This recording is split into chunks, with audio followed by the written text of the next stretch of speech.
Oh yeah, okay, here's another video. This one's going to be based on channels. And there are 4 channels that we can use within the MT4 platform.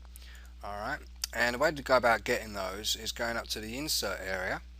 Okay, go to channels and then you'll see the 4 listed here. There's the Fibonacci channels, the linear or linear regression, however you want to pronounce it, and the escadent and the standard deviation. Now these 3 basically serve the same purpose. Alright,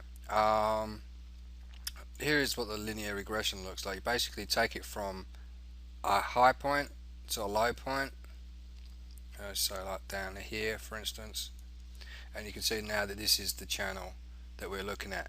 Alright, and as soon as it breaks the top part of the channel, you go long. Alright, now obviously if you're already in a short position, you don't really need to worry about anything else. Alright, the only thing that you need to be concerned about is the top part here.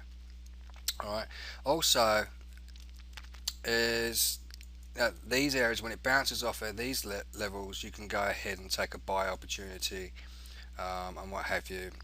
Alright, and then sell off of these levels, but it's not very good to actually do that. It's best to sort of just have the trend identified, and if you're going in the downwards, if you go as you're going with the trend, then just basically be on the lookout that the market doesn't break out of the top part of the channel.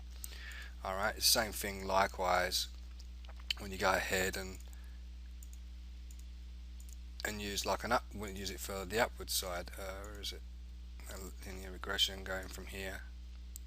Alright, so if the market had only, you just turned on your PC and you see all of this information here, but none of this information has been developed yet.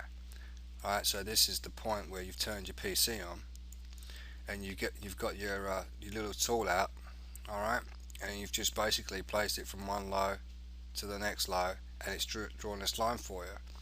Alright, your best bet would be to really, you could take it off that area, but you want to be a little bit more sure. You might want to try it out. You might want to persevere with this experiment to see which is best suits you. Okay, and then go long here, and then just basically sit back, fingers crossed, hope for the best, which is what you can really do with the Forex. And then when it breaks out of here, you want to close it. Alright, so I'm going to try and cover all of the channels in here because there's only a few to discuss. Alright, here's the escadent. Now the escadent is actually used along with the Andrews pitchfork, which we'll be getting into a little bit later on. Alright, so you take it from a low to the next low and it gives you the same kind of thing again. Alright, so choose whichever one that you prefer to use. Here's standard deviation. Alright, and the standard deviation basically just deviates it from the initial point where you took it from. Alright, and pushes it over a little bit. Alright, so what we're going to probably want to do with this one is actually right click, double click on it, right click, and then choose the parameters and then choose ray. Now I've got this set to 1 for some reason. I think it should be set to 10. Whoa. Okay, maybe that's a bit too big. Alright, so maybe 1 is the correct one. Sometimes they're not actually right. So, okay, so let's just take that off and redraw that again to make sure everything's working okay. Alright, take it from that low to that low.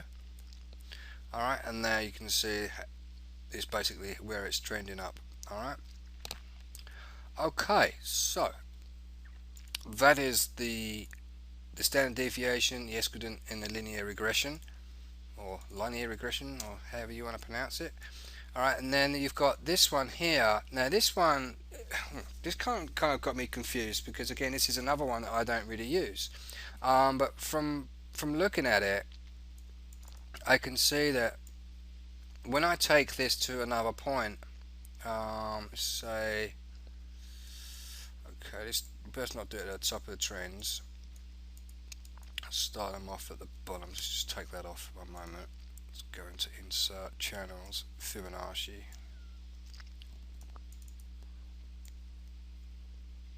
And what I tend to do is take a look. Let's try and get these on just right. Is that I'm looking at some patterns that are emerging There isn't really much information out there online to work out what these do, but these are supposed to be, I would imagine, they're a little bit like the time zones and the cycle times, and when these certain points are supposed to represent turning points in the market. I mean, you can see that, they have some characteristics where these lines are met up with the market, that the market has actually reversed and gone the other way, and same with here as well. But that isn't always the case. Um, let's see if we can show some more.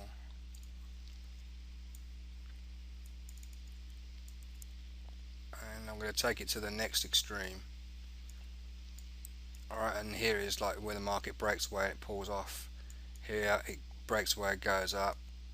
This one pulls off. There was a good one here, and it goes back up. So, but unfortunately, I don't really know too much about that one. It's not something that I've used a lot, and there's really not much information on these either. I don't know why they skimp out on the contents here. They should really sort of really go full, fill out with the explanations, but there isn't really much there. So you just have to play with them with trial and error. So, but my best guess would be with the channels, with the Fibonacci there, that when it reaches those certain levels, that you can act off them. But I've got to be honest with you, you could probably do some research online and ask people, is the Fibonacci channel tool worthy of actually being used on all the time, and does it give off good signals? And I bet you the answer will be no. So we're going to probably leave those away, leave those alone for the most part. Okay. Okay, so we've got the lines sorted out, we have the channels sorted out, we've got the GAN lines and grids and fan systems to talk about yet. We've sorted all the Fibonacci's, we know about the shapes and arrows and what have you. Here's the Andrews pitchfork that we're going to be using in the next few videos ahead, and here's some cycle lines as well that we will also be using. Alright, so I'll see you very soon in the next video. Bye for now.